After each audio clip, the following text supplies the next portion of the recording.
এই বক্তব্য সে ম্যাজিস্ট্রেটের কাছে দিয়েছে, তারও সুযোগ ছিল সেটাকে প্রত্যাহার করার জন্য আবেদন দেওয়া, সে সেটিও করে নাই। সুতরাং সেটাকে অস্বীকার করার তার আর কোনো সুযোগ নেই। নিজেকে নির্দোষ প্রমাণ করার শেষ সময় পেরিয়ে গেছে হিটু শেখের। আদালতে তোলা সেদিনই ছিল নিজেকে রক্ষা করার শেষ প্রস্তুতি। তবে আদালতের বাইরেও আরও কিছুটা উপায় ছিল তার হাতে, যা তারা প্রয়োগ করেননি। যথাযথ নিয়ম অনুযায়ী চেষ্টা করলে হয়তোবা প্রাণ ভিক্ষা পেলেও পেতে পারতেন। এখন প্রশ্ন হচ্ছে, সাফাই সাক্ষী ব্যতীত আর কিভাবে তিনি নিজেকে নির্দোষ প্রমাণ করতেন? কিভাবেই বা এতগুলি প্রমাণকে তিনি মিথ্যে হিসেবে উপস্থাপন করতেন? সেই সকল বিস্তারিত জানতে সম্পূর্ণ ভিডিওটি দেখে সঙ্গেই থাকুন।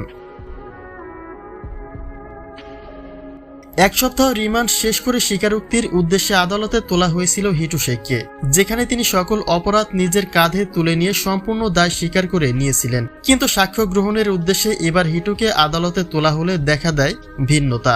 হিটু বলেন তাকে মারধর করে সেদিন মিথ্যে স্বীকারোক্তি নিয়েছিল, তাই এখন তিনি সত্যিটা বলে দিচ্ছেন।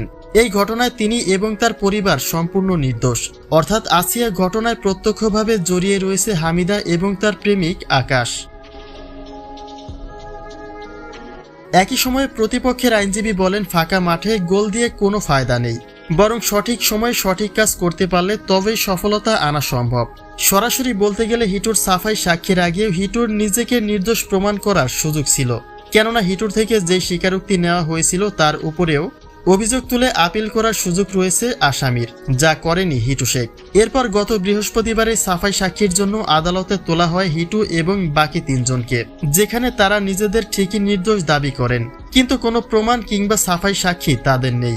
আর আইন যেহেতু সবসময় প্রমাণে বিশ্বাসী, তাই প্রমাণহীন হিটুর এমন তথ্যের কোনো গ্রহণযোগ্যতাও তাদের কাছে নেই। অর্থাৎ আদালতে মিথ্যে স্বীকারোক্তির আপিল কিংবা সাফাই সাক্ষী কোনোটাই যেহেতু হিটুর নেই, তাই তার নিজেকে নির্দোষ প্রমাণ করার সময় শেষ বলেই এখন গণ্য হয় সবার কাছে।